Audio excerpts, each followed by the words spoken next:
right there. You see the fluid in there? Let me do it again.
This off to put onto here because this is a new aftermarket one. I didn't go with the John Deere.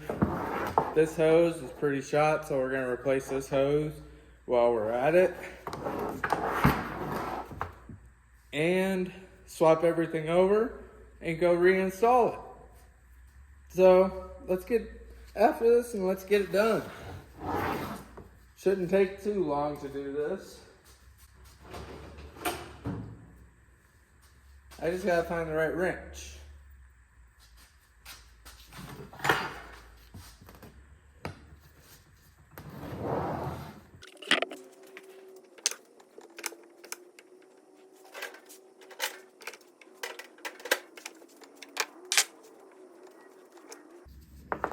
That hose is off.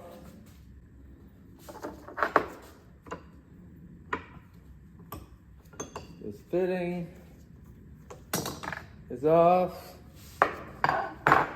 Now let's get this side disconnected.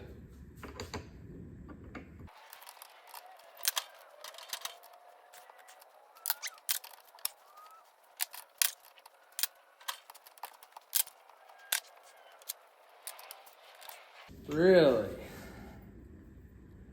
You just don't want to come out, do you? You just round it off, that easy.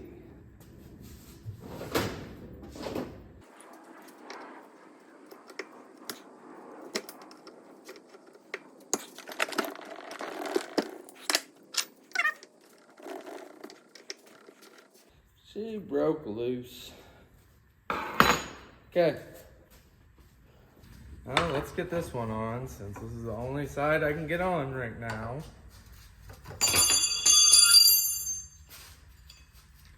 Let's throw some tools.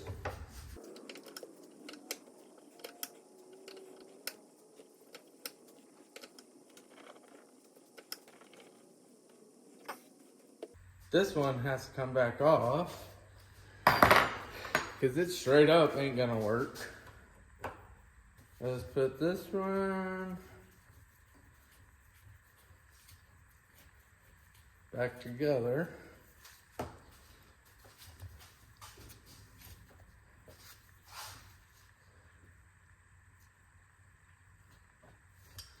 Okay, that one's back together. Now we gotta figure out what the hell on this side. Got a new hydraulic line for this one that's all busticated.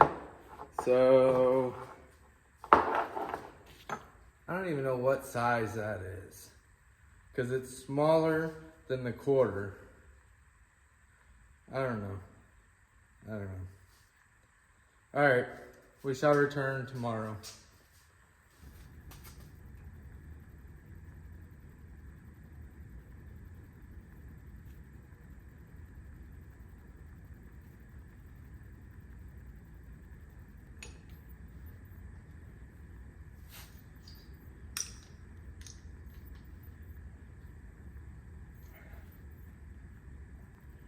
Ta-da!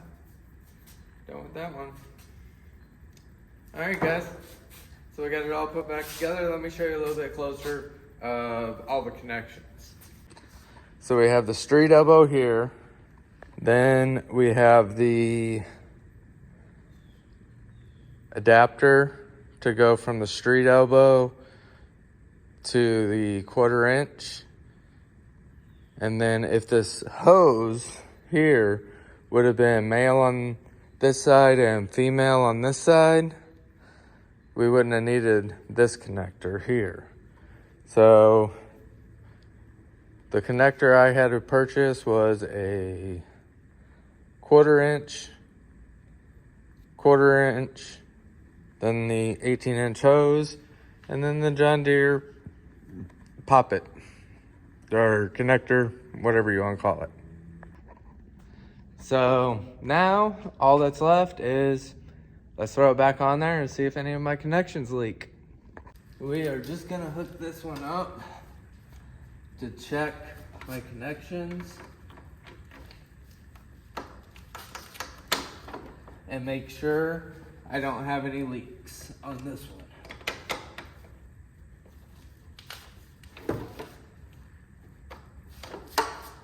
Okay, let's fire the tractor up.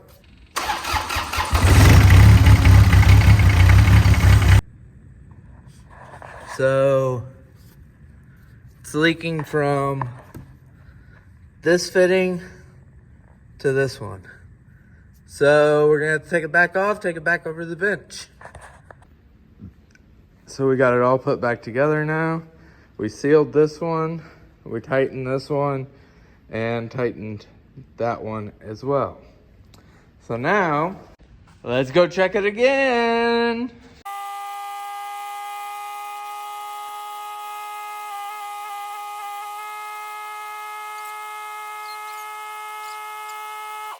We got the bolt and nut installed here and tightened down. Same on the back side there. Now, let's test her out and see how it does.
So this ended up happening when I went to remove it. So now we have to see if we can get that out. Well, it looks like I'm gonna have to deal with a leaking cylinder for a little while so I can save up some money to get another new one. So we'll probably throw this one back on. Don't be like me. Yeah, so stuff happens. That's all I can really say. Catch up with you guys later. Here's to another day of living out here.